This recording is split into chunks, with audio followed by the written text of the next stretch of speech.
La voix des pôles est celle entendue par Lydie Lescarmontier au hasard d'un stage à la fin de ses études d'ingénieur. Une rencontre, une découverte, la glaciologie. Un mythe, le glacier de Mertz en Antarctique. Un projet d'étude sur le terrain, voilà de quoi susciter l'enthousiasme au point de s'embarquer pour une thèse de longue patience avec à la barre un patron obstiné à la passion communicative. Glaciologue en mission et pédagogue d'humeur joyeuse, Lydie Lescarmontier tient la chronique de ses expéditions aux abords de ce continent blanc soumis au régime des vents.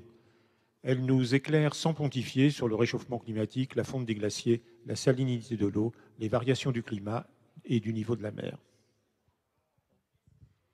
Alors oui, ce livre, il commence en 2008. J'ai alors 23 ans et j'embarque pour la première fois sur le navire polaire l'Astrolabe. Et donc l'idée, c'était vraiment de raconter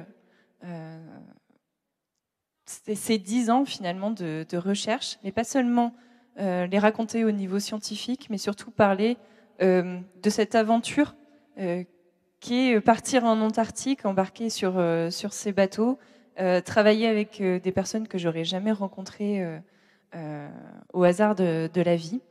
Et finalement, ce qui devait être au départ un essai scientifique sur le changement climatique s'est complètement transformé en récit d'aventure dans lequel on a intercalé des petites fiches scientifiques qui permettent de parler du réchauffement climatique et notamment de l'intérêt des pôles.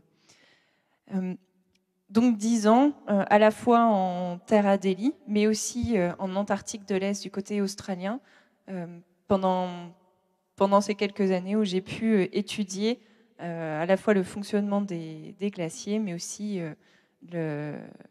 l'impact du changement climatique sur cette région. Voilà, c'est un récit irradiant d'ardeur et d'exaltation qui rend hommage aux illustres pionniers, notamment à Claude Lorius, pour lesquels toute mission essentielle, puisqu'il s'agissait de l'avenir du monde.